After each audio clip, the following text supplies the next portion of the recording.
You're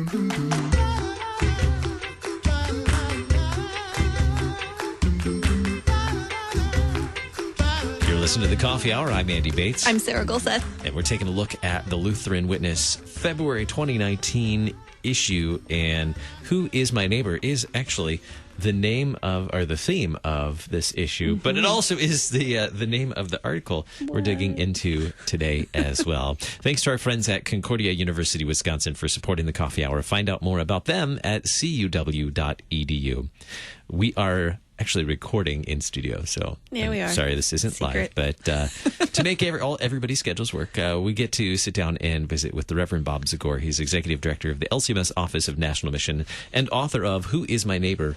In the Family of God, We Never Run Out of People to Love. It's in the February issue of the Lutheran Witness. Thanks so much for joining us in studio today, Pastor Zagor. It's a great pleasure to be with both of you. You got the privilege of writing the theme article, I guess, for this month, or one of the theme articles. For well, this month. you know, when you're one of the guys that people have to get to sign their time forms and things, time sheets. you get all sorts of privileges. What I love about your preaching and your writing is that you always share personal stories. And that's what you do in the beginning of this article as well, to help us see who is your neighbor. Well, let's start with who is, and I don't want to totally ruin it for everyone. I don't want to spoil it. I really struggled with that as I was preparing for this segment. Because it's such a good story. But do we tell the story, or do we make them go read it? So go read it. Go read it. It's a good story. It is. It is a very good story. Makes you think a little, too. Yeah, cph.org/witness is where you can get your own Yeah, copy. witness.lcms.org is where the online articles are. I'm not sure that this one's going to be online, so we'll see. You just got to get your own copy of The Witness. You just got to get your own copy. Subscribe to it and don't pay any attention to the fact that it will be online soon. Well, there's our answer. So I don't want to give it away. I don't want to give away the whole story. But you have lots of experiences as a parish pastor that always provide great illustrations as well to demonstrate something we learn in Scripture. So who does God say in the Scriptures? Who does He teach us is our neighbor? Well, just using the word neighbor kind of tells us it's the person nearby us. It isn't somebody who lives far away. In the parable of the Good Samaritan, the man who's trying to justify himself to Jesus after he says that you're supposed to love your neighbor as yourself, he says, but who's my neighbor? And Jesus tells a story about a foreigner who happens to be on the road. And so it's anybody that God puts in your path, anybody who's around you. Because, as I'll tell you the part that doesn't give away the story in the article, God creates families out of people who aren't biological families, because they're related through his blood, through his death, through his resurrection. They're related by the fact that he's given them to one another.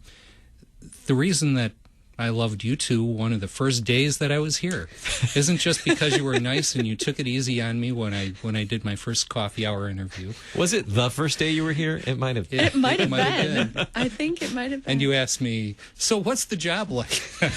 Well, I don't even know where my office is. But God put you in my life to love. And so since he did that, I knew that there was not only a good reason for you, but a good reason for me, that would be that I would be able to love you, that I would have you close to me, and that this would mean something not only for our joy and our satisfaction and our work together, but for our ultimate edification. Because God talks about family all the time. I mean, he could have picked any name that he wanted, but what name does he pick for himself? Father. Mm-hmm. Jesus could have had any name that he wanted. What does he pick? Son. What does he call the church? His bride. Jesus says, unless you come to the kingdom of God like little children. Well, that's because you've got a father and a son. So we're family. When Jesus talks about going to heaven, what does he say? In my Father's house are many rooms. He's not inviting you just to paradise. This isn't a reward for good behavior. This is the family home. That also gets rid of a lot of the ideas of being justified by your good works. I mean, if I were to walk up to your front door, Andy, and you didn't know me, and I knocked on the door and I said, hey, I'm a really good person. Can I come and live here? Can I be part of your family? Will you take care of me? Now, if my son answered the door, he'd probably say yes. But... Yeah, sure. But Yeah, sure. I don't even know where my office is. Yeah, sure. But the point is, you're being invited into a family home as you're invited into the church, and as you're put in the path. And we recognize that the Lord intentionally brings us together. He knits his people together, and he's promised that wherever 2 or 3 are gathered, there he is in the midst of them. So who's my neighbor? It's the person right in front of me. And oftentimes, the person that really, really gets me frustrated and angry. Yeah. Well, and these people, I think we forget, like maybe it's like, oh yeah, at home, I know that my neighbors are the people close to me. And at work, it's the people that maybe sit around me. But it's easy to forget about it when we're like walking around a mall. Do people go to malls anymore? Or like in a coffee shop.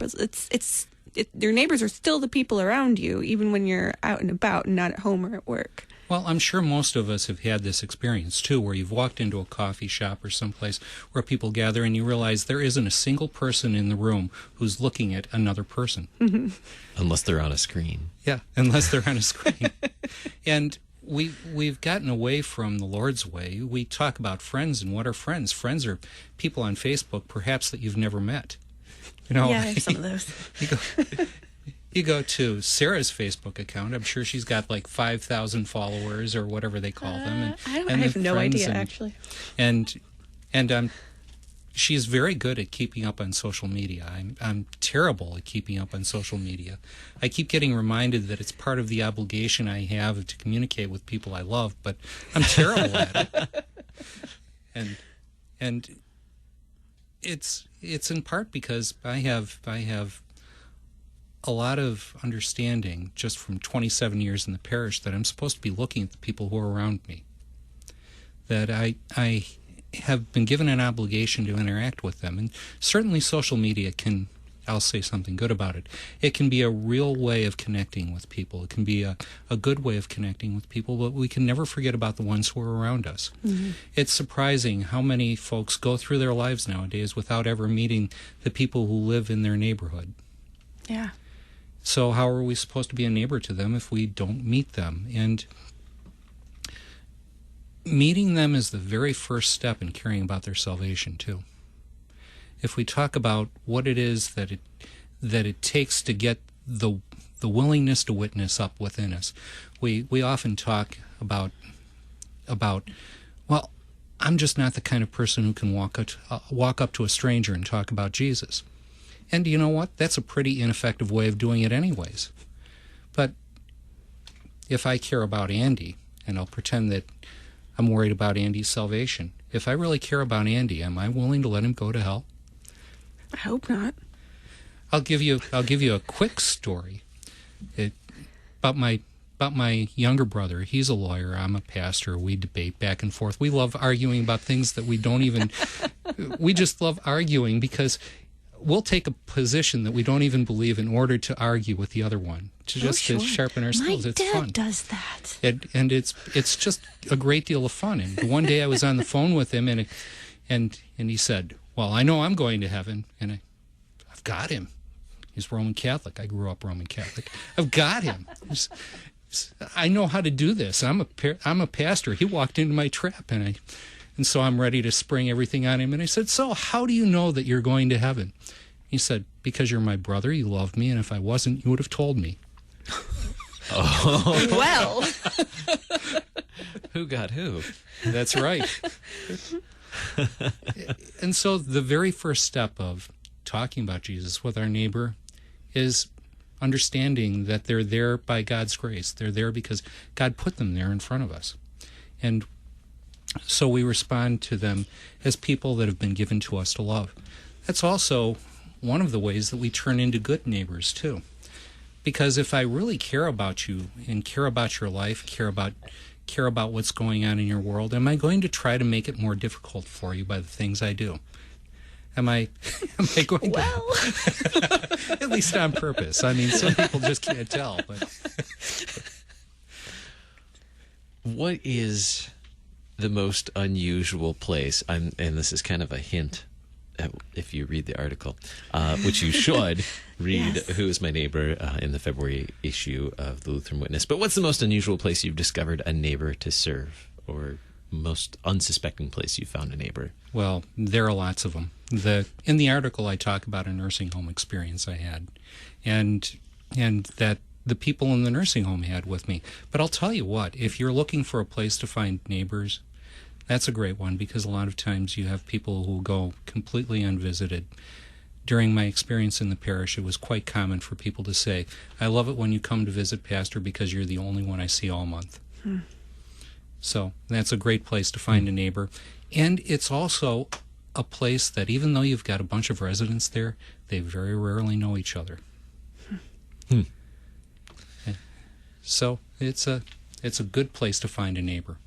Absolutely. I remember when I was a parish DCE going to visit the Sunday school would regularly, not just at Christmas, but at other seasons as well, go visit the shut-ins as well. And that was a good practice, I think, for us as a congregation and as a Sunday school as well, to remember our neighbors. Granted, we prayed for them Sunday morning in divine service, but to go out and visit with them face to face as well.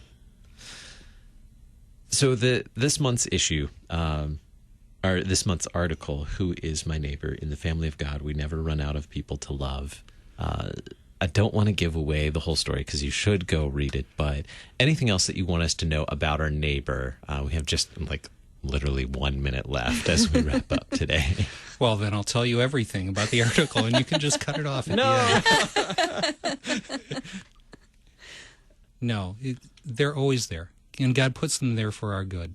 And I'll just say about the story in the article that the two of the ladies that I was talking about in the article, they found out that God had put a neighbor there that they didn't even know was there.